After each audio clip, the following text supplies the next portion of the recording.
Hands-on demonstration on chart construction. Column chart. So natapos na tayo sa table number 1. Let's move to the table number 2. So this is now table number 2, distribution of graduates. So kung kanina ay enrollments, this time distribution of graduates in tertiary education in the Philippines for the academic years for the year 2010 to 2019.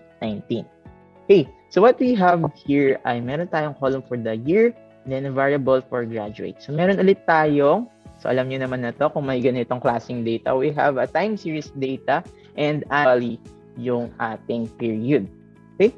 So kung kanina gusto natin gawin or gusto natin makita yung movement or trend ng ating data, this time we want to emphasize yung magnitude naman ng ating data for each of the given period.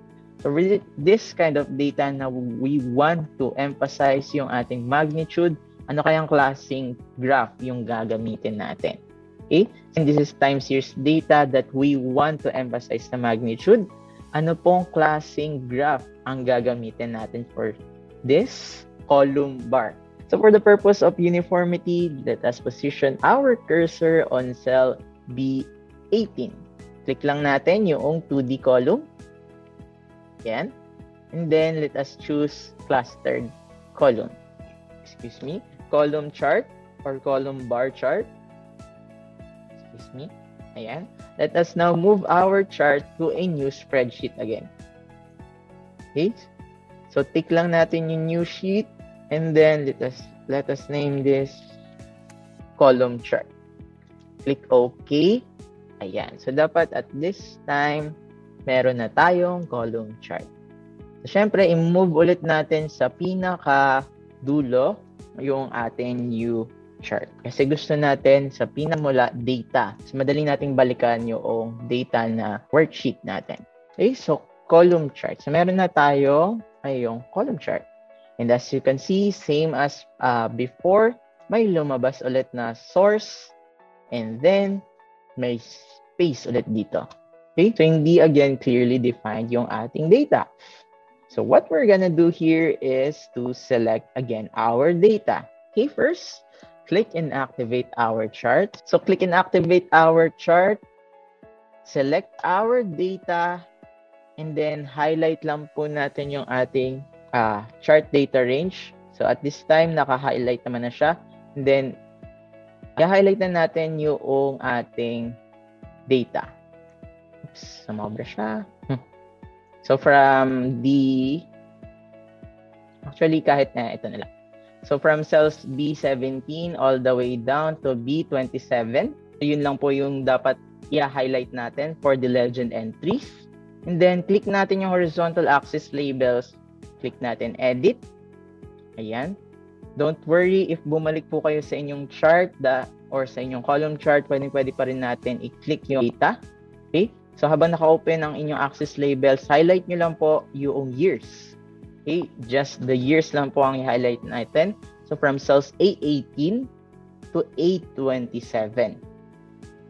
Click OK. Verify first na tama ang ating data. So dapat legend entries, graduate lang ang laman. And for the horizontal axis labels, dapat from years 2010 to 2019 lang ang laman. Okay? So dapat this time, okay? So clearly defined na yung ating data. Okay? Okay, so let us now proceed. Ano na, kung natatandaan nyo, ano na yung next step after ma-select yung ating data? It is to add the chart and the axis titles. Okay? So click natin muna yung ating chart title. O sige, ulitin po natin tong step na. Okay, so what if wala po tayong chart title? Kindly go to the design tab, add chart element, then chart title above chart. Ayan. So then edit na natin. So this is now figure number 2. Kopyahin na lang natin yung table name. Ayan. So this is now figure number 2, distribution of graduates in tertiary education in the Philippines for the years 2010 to 2019. Okay? So at this moment, meron na tayong chart title. Ano yung next? It is to add our axis title. So add lang tayo ng axis title. So same step. Click and activate first your chart. Go to the design tab. Add chart element. Then axis title. Primary vertical. So this is graduates. Simply, this is graduates. Ang difference ng mga older versions na 2010 pababa, tatlo po yung tab ninyo. So may design, may layout sa gitna, and then may format. Okay? So for the 2013 pataas, yung layout ay sinama na sa design tab. Okay? So layout, I think isa-isa doon. So kanyang button for the chart element. So may chart title, axis title, labels, and legends. Okay? So parang sa 2010 and older versions, naka-isa-isa lang po yung button niya. Okay? But for the 2013 pa, so same tayo dapat na layout ng Excel. So at this time, nakapag-add na tayo ng chart and ng axis title. Ano yung next step natin? Yan, papakilaman naman natin yung ating vertical axis, or we will improve our vertical axis. Okay, so katulad lang din kanina. Yan, hindi ko pa na-close yung aking task pane, pero pag again nawala siya, right-click lang po. Click and activate your vertical axis. Right-click, format axis. Ayan. So, dapat lalabas na po yung format axis sa right side portion ng inyong Excel. So, same lang din kanina, paano mababawasan yung zeros. So, hindi ko na po ulitin yung step kung paano nag-list siya sa zero, since I'm sure since nakatapos na sa line chart and nag-yes na kayo, dapat zero na rin automatically mag-start ang inyong plot. Okay? So, go to the display units. As of now, none. We will change it in 100,000 since ang pinakamababa natin label here is 100,000. Okay, so tama naman, 100,000 yan. Okay, then i-uncheck natin yung show display units label on chart because we will add again dito sa ating vertical axis. Okay, para doon sa nagtatanong paano po nasa ilalim ng graduates yung tinatype, shift enter lang po sa keyboard ninyo in 100,000. So this is in 100,000. Okay. So now, yan, meron na tayo ngayong chart title, axis title, and of course, na bawasan na rin natin yung zeros ng ating vertical axis. Ano na yung next step natin? Yan, we are again using the same steps pa rin. Okay, so we will separate the plot and the chart area borders. Okay, so same steps po muna tayo as of now. So click and activate first your plot area.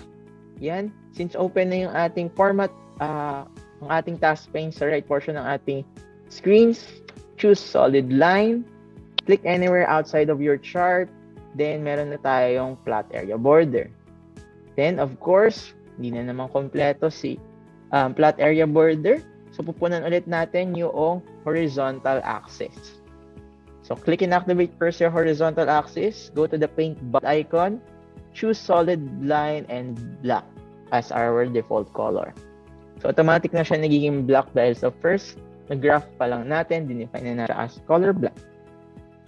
So, this time, dapat buo na ang ating plot area border. Again, we are just using the same steps as the earlier chart. Kaya, ayan. So, I'm sure kakabisado nyo na rin to dahil paulit-ulit natin gagawin yung ibang steps. Okay. So, next, for the chart area border, click and activate your chart area. Habang bukasin po yung format chart area, fill in line, solid line po ulit, then black as our default color. So, let us proceed to the next step, which is actually new step po. Dapat ang width ng ating mga, or rather gap widths ng ating mga horizontal bars from each other. Natatandaan po ba natin pag column bar, if ano dapat yung gap width natin? Ano dapat yung gap width? Yung it is 1/4 of the width of the bar. So, paano natin ngayon papaliitin gap widths? Okay? So, ito na, new step. So, click and activate first any of your bars. So, dapat pag click nyo siya, single click lang po. Dahil pag dinouble click nyo siya, siya lang yung ma-activate. That particular bar. So, single click ang gagawin natin para lahat po ng bars ay activated. If you look at it, lahat po sila may circles or may bezels sa kanilang mga corners. So, ang gap width natin here is 1/4 or 25%. Ayan. So, change ko lang yung gap width. So, pwede nyo siya actually i-drag. Pwede nyo rin gamitin yung up and down arrow. Pero kung katulad nyo po ako na gusto direct or exact yung number, so, igagawin ko, itatype ko lang na 25. Click enter and yan. So, nag-adjust na yung ating gap width. Okay? So, for the series overlap, so no need to change naman na to. Pero dahil medyo OC po ako, gagawin ko lang siyang 0. Pero wala siyang, dahil yung series overlap, ginagamit lang to if we have two sets ng data. If we have another data for the let's say, for example, another bar here. Okay, so pwede nyo gamitin yung series overlap. So later on, madadaanan natin siya if we create another chart. Okay, so hindi ko po muna sasabihin para hindi spoil. Okay, so at this time, na-change na natin yung ating gap width into 1/4 of the width of bars, which is equivalent to 25%. So ano ang next step? Kung natatandaan natin, it is to add data labels. Paano tayo mag-add ng data labels? So, go to the Design tab, add chart element, then data labels. Again, for the lower versions of MS Excel, nasa Layout tab po siya. And then, may separate na button lang po. So, data labels, outside end. Okay? As you can see here, ang ating mga data labels, yan. Meron na tayong data labels sa tuktok ng ating mga bars for each. But, if you look at it closely, pare-parehas siya halos ng number. Yan, 555. Okay, pero magkakaiba siya ng height. Okay, for example, this rin, 8. Actually, marami sila. So, maraming 6.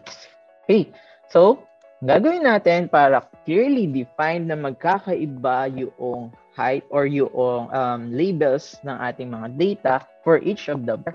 So, i-edit natin or revise natin yung ating mga data labels. So, click and activate all of your data labels. Again, single click lang po para lahat sila. Then, label options. Then, go to the number. Under the category, may drop-down arrow po dyan. Ay, wala siya. Ayan, may drop-down arrow po siya sa rightmost part. Then, number, decimal places 2. Okay? Para ano dapat ang tanggalin natin pag may data labels na? So, we will now remove the grid lines. You can see, for example, here, na-intersect na ng grid line, yung ating data labels and also for here. So, what if yung number ninyo ay 0 and natamaan sa gitna sa gitna ng 0 yung grid line? Sa gitna ng 0 yung tama. Okay? So, ang mangyayari, pag na-print nyo na ang inyong graph, okay, so magmumukha siyang number 8, imbis na 0. So, ayaw naman natin magkaroon or mag-cause ng confusion pa sa ating mga readers yung ating grid lines. Okay. So, let us now proceed. So, paano na natin tatanggalin ang grid lines? May nag-chat pala na remove grid lines. So, thank you very much. So, yan, pakita ko na siya actually. Naklik ko na siya accidentally. So, click nyo lang po and activate all your grid lines. So, single click po any of the grid lines. So, wag po tayong kabahan. So, single click lang, wag po double click. Okay? So, single click the grid lines. So, dapat lahat na siya activated. So, dapat may mga bezels or circles na po siya from both ends. So, once activate na ang ating grid lines, click delete. Yan. Simple ang pinindot po ay the delete button ng ating keyboard.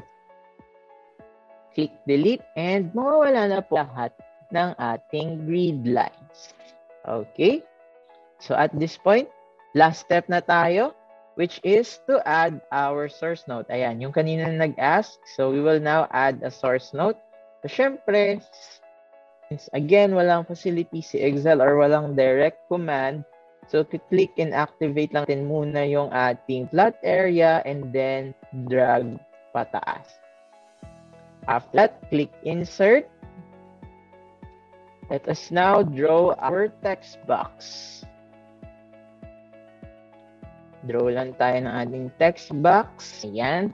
So we now have, or we will now add our source, which is also Commission on Higher Education. Ayan. Click anywhere outside of your chart. And dapat meron na kayong source node. Okay, so saan ko kinuha yung source? Pag binalikan po natin yung ating data na worksheet, tingnan nyo yung pinakadulong part. Ang source natin ay galing sa Commission on Higher Education. So, yun lang din po. So, kailangan natin ilagay yung source for the... So, paano po? So, bakit walang horizontal axis title? Okay. Yung ating axis title here, or ang ating horizontal axis here are years. Okay, so given the 2010, 2011, 2012, 2013, and so on na years. So obvious na years yung ating data, and of course, hindi na natin siya lalagyan ng horizontal axis. So once na makita na ganyan, sunod-sunod yung ating data, alam na ng ating audience set. Okay, so only for years lang natin to ginagawa. For the January, February, March, lalagay pa rin natin. If quarterly ang inyong data, Q1, Q2. So, wag na natin sila pag-isipin kung ano yung Q1, 2, 3, 4. So, quarterly or quarter of for that year or for that decade. Okay, so dun tayo maglalagay ng ating horizontal axis. Okay, so only for years lang po. Okay, if ever nagkamali tayo, for example, sa ating line chart. Yan, so needed ng grid line. So, paano kung accidentally nabura natin, nagkamali lang?